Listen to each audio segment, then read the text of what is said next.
Une grande partie de ce que nous voyons ou entendons sur les anges dans la culture est basée sur des spéculations, des sources non bibliques ou tout simplement sur des fantaisies. La Bible a beaucoup à dire au sujet des anges, à tel point qu'il est peut-être difficile de dire lesquelles des choses que nous entendons à propos des anges sont enracinées dans les écritures bibliques.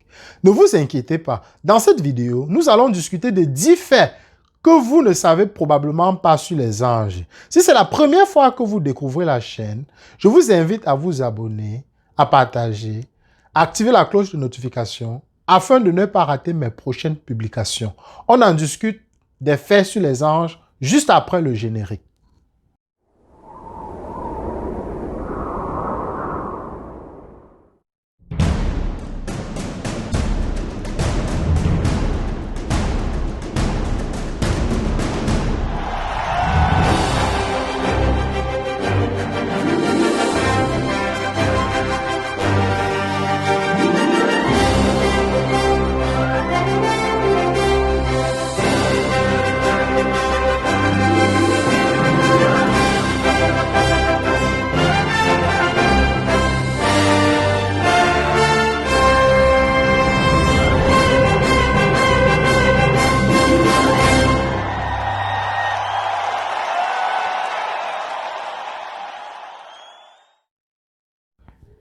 Fait numéro 1. Est-ce que vous savez que seuls 2 des anges ont des noms dans la Bible? L'archange Michael est mentionné dans Jude 9, Apocalypse 12, versets 7 à 8 et Daniel 10, versets 13 et 21. Gabriel est le seul autre ange nommé dans la Bible. Il est mentionné dans Daniel chapitre 8, verset 16 et Daniel 9, verset 21. Comme un messager qui vient de Dieu pour parler à Daniel. Il est également identifié comme le messager de Dieu dans Luc 1, versets 26 à 27. La Bible dit, « Au 6e mois, l'ange Gabriel fut envoyé par Dieu dans une ville de Galilée nommée Nazareth, auprès d'une vierge, et le nom de la vierge était Marie. » Luc 1, verset 19 dit, « Je suis Gabriel, qui me tient en présence de Dieu. » Deuxième fait, certaines personnes pensent que les anges sont omniprésents. Est-ce que vous savez que les anges ne sont pas omniprésents? Les anges apparaissent fréquemment comme des messagers dans la Bible, voyageant d'un endroit à un autre. Le fait que les anges ne sont pas omniprésents est rendu explicite lorsqu'un ange vient à Daniel et dit « Je suis venu à cause de vos paroles.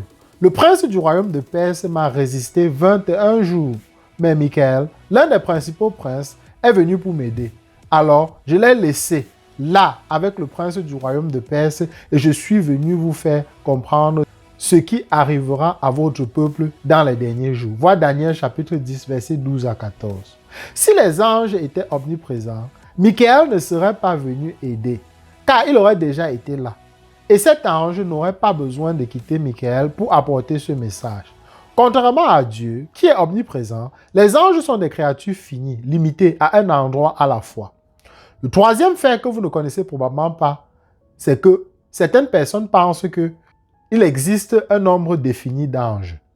Nous ne savons pas combien d'anges existent réellement. La Bible ne nous dit pas combien d'anges Dieu a créés, mais apparemment, il y en a beaucoup. Voici quelques-unes des façons dont la Bible nous dit combien il y a d'anges.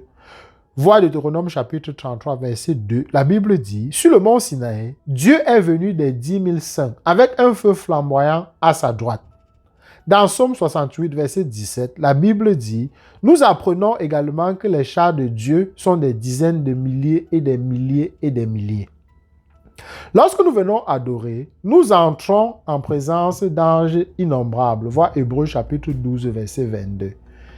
Jean dit dans Apocalypse, chapitre 5, verset 5, que « Autour du trône, des êtres vivants et des anciens, j'ai entendu la voix de nombreux anges qui se comptaient par myriades de myriades et par milliers de milliers. » Chaque référence biblique au nombre total d'anges suggère qu'ils ne peuvent pas être comptés. Quatrième fait, certaines personnes pensent que les anges gardiens existent. Nous ne pouvons pas prouver que les anges gardiens existent. La Bible nous dit clairement que Dieu envoie les anges pour protéger les gens. Il donnera à ses anges la charge de vous garder dans toutes vos voies. Ils te porteront sur leurs mains, de peur que ton pied ne heurte contre une pierre. Voir Psaume 91, verset 11-12. Mais sont-ils ce que nous appelons des anges gardiens? Les paroles de Jésus dans Matthieu chapitre 18, verset 10 semblent soutenir l'idée que les individus, ou du moins les enfants, ont des anges gardiens. Dans les cieux, leurs anges voient toujours la face de mon Père qui est dans les cieux. Mais Jésus peut simplement signifier que les anges sont chargés de protéger les petits-enfants en général. Lorsque les disciples dans Acte 12, verset 15 disent que l'ange de Pierre doit frapper à la porte, cela n'implique pas nécessairement qu'ils croient aux anges gardiens individuels. Il est possible qu'il ait cru qu'un ange gardait simplement Pierre à ce moment-là. Bien que les arguments puissent être avancés, il ne semble pas y avoir de preuves bibliques définitives de l'existence des anges gardiens. Le cinquième fait que vous ne savez probablement pas est que certaines personnes pensent que les anges ont des enfants. C'est pourquoi on voit certaines représentations des bébés anges dans des églises catholiques. Non, non, non. Les anges ne se marient pas. Et non, donc pas d'enfants. Jésus a enseigné qu'à la résurrection, les gens ne se marieront pas et ne seront pas mariés, mais ils seront comme des anges dans les cieux.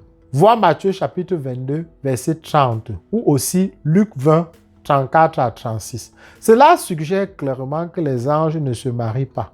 Aucun autre passage ne traite des relations entre les anges, donc tout ce qui va au-delà n'est qu'une spéculation. Le sixième fait est que les anges ne sont pas assez puissants. Non, non, non, les anges sont très puissants. Les anges sont appelés puissants qui font leur parole. Vois Psaume 103, verset 20. Puissance, vois Éphésiens chapitre 1, verset 21. Et domination et autorité, Colossiens 1, verset 16. Ils sont certainement plus grands en force et en puissance que les humains. 2 Pierre chapitre 2, verset 1 ou Matthieu chapitre 28, verset 2. Les anges utilisent leur pouvoir pour combattre les forces démoniaques de Satan. Vois Daniel 10, verset 13, Apocalypse 12, 7 à 8 ou Apocalypse 20, 1 à 3. Au cours de notre vie terrestre, nous sommes inférieurs aux anges. Vois Hébreux chapitre 2, verset 7. Mais aussi puissants que soient les anges, quand Jésus reviendra, les disciples de Christ seront élevés plus haut qu'eux. Vois 1 Corinthiens chapitre 6, verset 3. Le septième fait que vous ne connaissez probablement pas, certaines personnes pensent que les anges ont toujours existé. Non, non, non, non. Les anges ont tous été créés. Nous ne savons pas quand les anges ont été créés. Genèse 2, 1 nous dit que les anges ont été créés à un moment donné avant le septième jour de la création.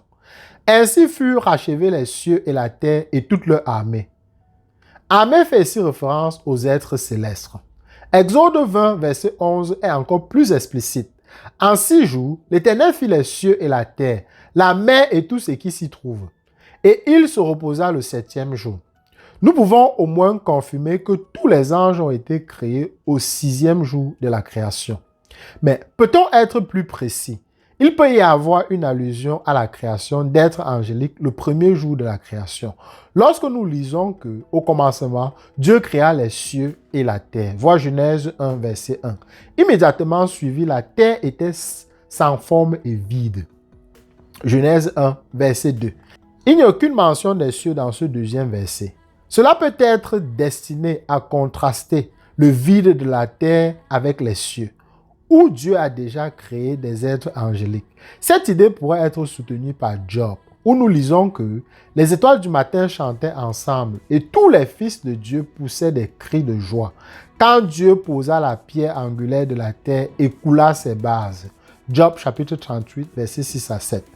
Si les anges ou fils de Dieu ont crié de joie lorsque Dieu formait la terre, cela pourrait impliquer que Dieu a créé les êtres angéliques tôt le premier jour.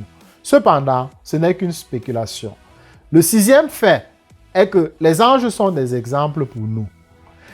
Les anges nous montrent à quoi ressemble une obéissance parfaite.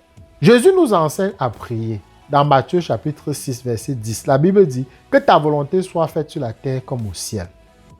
Et au ciel, la volonté de Dieu est faite par les anges, immédiatement, avec joie et sans poser de questions. Leur plaisir est d'être des humbles serviteurs de Dieu, accomplissant fidèlement les tâches qui leur sont assignées, grandes ou petites.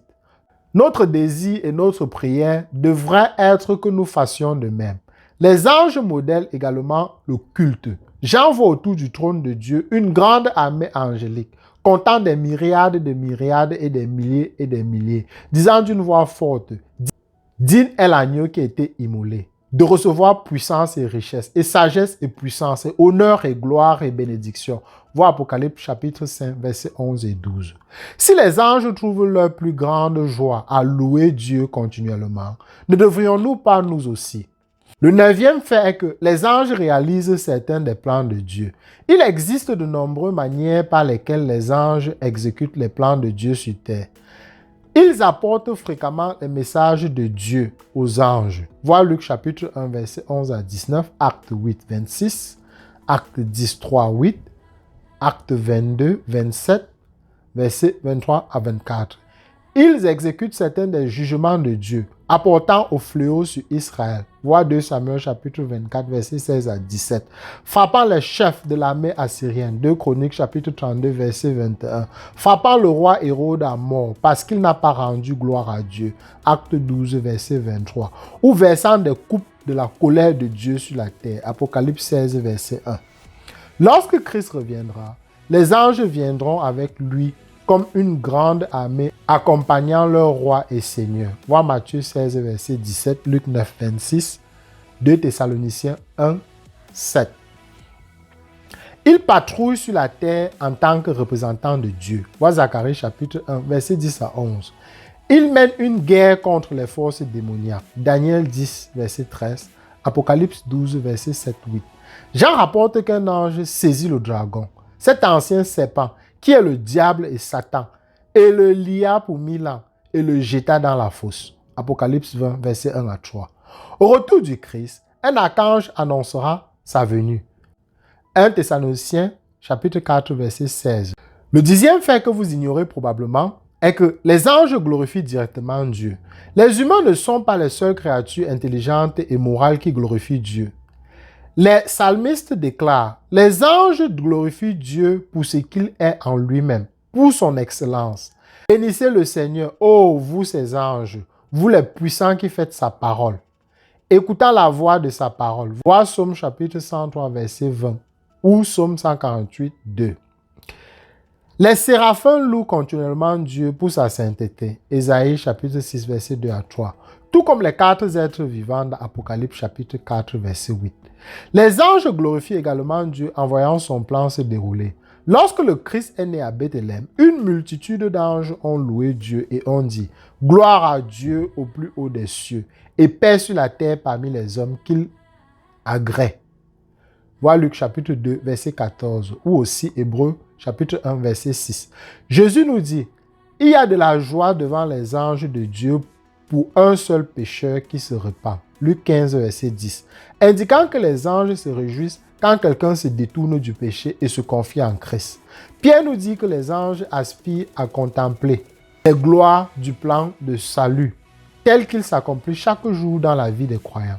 Pour souligner le sérieux de commandements particuliers, Paul nous rappelle que nos actions s'accomplissent en présence de témoins angéliques. En présence de Dieu, du Christ Jésus et des anges élus, je vous ordonne de garder ces règles sans faveur, en faisant rien par partialité.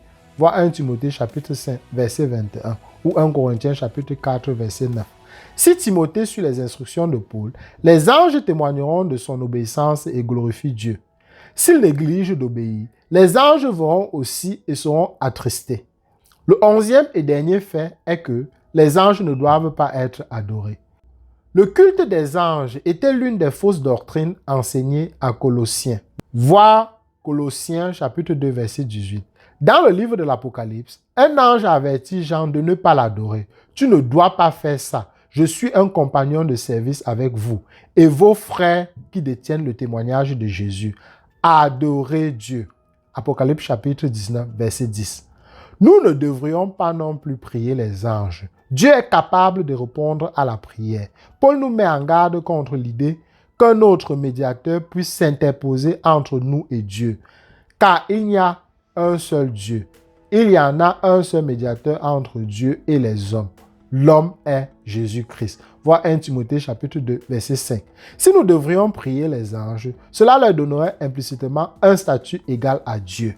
Il n'y a aucun exemple dans les Écritures de quelqu'un priant un ange ou demandant de l'aide aux anges. De plus, l'Écriture ne nous donne aucune garantie de rechercher des apparitions d'anges.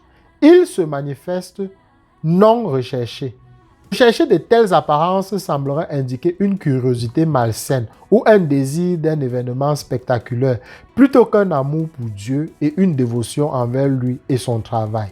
Bien que les anges soient apparus aux gens à divers moments dans les Écritures, les gens n'ont apparemment jamais recherché ces apparitions. Notre rôle est plutôt de parler au Seigneur, qui lui est même le commandant de toutes les forces angéliques. Cependant, il ne semblait pas mal de demander à Dieu d'accomplir sa promesse dans les Psaumes 91, verset 11, d'envoyer des anges pour nous protéger en cas de besoin.